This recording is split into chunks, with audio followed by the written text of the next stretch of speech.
नमस्कार, आप देख रहे हैं आवाज इंडिया, देश की भरोसेमंद आवाज, और मैं हूं इशिता चक्रवर्ती। आइए एक नजर डालते हैं देश विदेश से जुड़ी 10 बड़ी खबरों पर। मिडिल ईस्ट में बढ़ते तनाव के बीच अमेरिका के राष्ट्रपति डोनाल्ड ट्रंप दबाव में नजर आ रहे हैं। व्लादिमीर पुतिन और बेंजामिन नेतन्याहू के बाद अब ईरान के सुप्रीम लीडर मुज्तबा खामेनेई ने भी अमेरिकी प्रस्ताव ठुकरा दिया है। अमेरिका ने युद्ध रोकने के लिए शर्तों के साथ बातचीत की पेशकश की, लेकिन संघर्ष थमता नहीं दिख रहा। इजरायल लगातार हमले कर रहा है, जबकि ईरान भी जवाबी कार्रवाई में जुटा हुआ है। इस बढ़ते युद्ध से वैश्विक आर्थिक संकट गहराने की आशंका है। हालांकि भारत सरकार ने भरोसा दिलाया है कि देश में तेल और गैस की कोई कमी नहीं होगी, इसलिए लोगों को घबराने की जरूरत नहीं है। पाकिस्तान अफगानिस्तान सीमा पर बुधवार को अस्थायी ईद सीज फायर खत्म होते ही गोलीबारी शुरू हो गई है। कुनार प्रांत के नारई और सरकानो जिले में हुई इस झड़प में कम से कम 2 नागरिकों की मौत हो गई और कई घायल हुए। अफगान अधिकारियों ने बताया कि पाकिस्तान की तरफ से तोप और भारी गोलीबारी हुई है, जिससे नागरिकों को गंभीर नुकसान पहुंचा है। विदेश मंत्री एस जयशंकर ने बुधवार को ऑल पार्टी मीटिंग में स्पष्ट किया है कि भारत ईरान अमेरिका युद्ध में मध्यस्थी नहीं बनेगा, क्योंकि हम दलाल देश नहीं बन सकते। उन्होंने कहा कि प्रधानमंत्री नरेंद्र मोदी चाहते हैं कि युद्ध जल्द खत्म हो, क्योंकि इससे सभी को नुकसान हो रहा है। इसी बीच पाकिस्तान ने खुद को संभावित मध्यस्थी के रूप में पेश किया है। पीएम शहबाज शरीफ ने कहा कि पाकिस्तान अमेरिका और ईरान के बीच कूटनीतिक प्रयासों की मेजबानी के लिए तैयार है।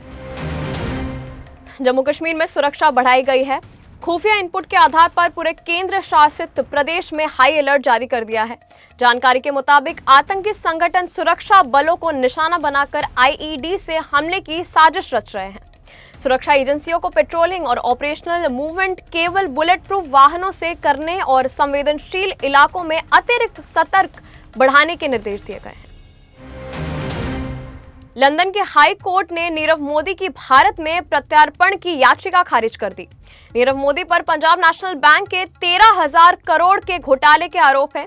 उन्होंने high court of justice Kings bench division में अपने प्रत्यार्पण को चुनौती दी थी, लेकिन कोर्ट ने मना किया कि उनके हालात इतने असाधारण नहीं है कि मामला फिर से खोला जाए। क्राउन प्रोसिक्यूशन सर्विस और सीबीआई की टीम ने मोदी की याचिका को सफलतापूर्वक चुनौती दी। महाराष्ट्र विधानसभा में कथित विमान हादसे को लेकर उप मुख्यमंत्री अजीत पवार पर बुधवार को जोरदार चर्चा हुई। मुख्यमंत्री देवेंद्र फडणवीस ने सदन में कहा कि यदि दुर्घटना में किसी साजिश का पता चलता है तो दोषियों को किसी भी कीमत पर बख्शा नहीं जाएगा और सख्त कार्रवाई की जाएगी। उन्होंने आरोप लगाया कि कर्नाटक सरकार ने महाराष्ट्र की छवि खराब करने के उद्देश्य से एफआईआर दर्ज की। फडणवीस ने बताया कि वह उप मुख्यमंत्री सुनेत्रा पवार के साथ केंद्रीय गृह मंत्री से मिलकर मामले की केंद्रीय जांच ब्यूरो से जांच कराने की मांग करेंगे। केंद्र सरकार ने आम उपभोक्ताओं को राहत देने के लिए नई स्कीम की घोषणा की है। इसके तहत नए पीएनजी कनेक्शन लेने वालों को 500 रुपए तक मुफ्त गैस दी जाएगी और कनेक्शन की सिक्योरिटी फीस भी माफ होगी। ये लाभ 31 मार्च तक नए कनेक्शन लेने वाले ग्राहकों के लिए लागू होगा। भारतीय रेलवे ने वंदे भारत एक्सप्रेस में भोजन की शिकायतों के बाद जिम्मेदार पक्षों पर भारी जुर्माना लगाया। रेल मंत्रालय ने सोशल मीडिया पर जानकारी साझा करते हुए कहा कि यात्री सुरक्षा और सेवा गुणवत्ता के मानकों के लिए उल्लंघन पर तुरंत सख्त कदम उठाए जाएंगे। ये कार्रवाई सेवा प्रदाताओं के लिए कड़ा संदेश है। पोरबंदर में जनवरी 2025 के हादसे के बाद ग्राउंड किए गए भारतीय तटरक्षक बल के ALH ध्रुव हेलीकॉप्टर अब धीरे धीरे ऑपरेशनल हो रहे हैं। कोस्ट गार्ड ने करीब 15 महीने बाद चरणबद्ध तरीके से इन हेलीकॉप्टरों की उड़ानें शुरू कर दी हैं। शुरुआत कोच्चि से हुई, इसके बाद भुवनेश्वर और चेन्नई बेस भी उड़ानें हुई। पोरबंदर बेस में भी जल्द इन्हें ऑपरेशनल किया जाएगा।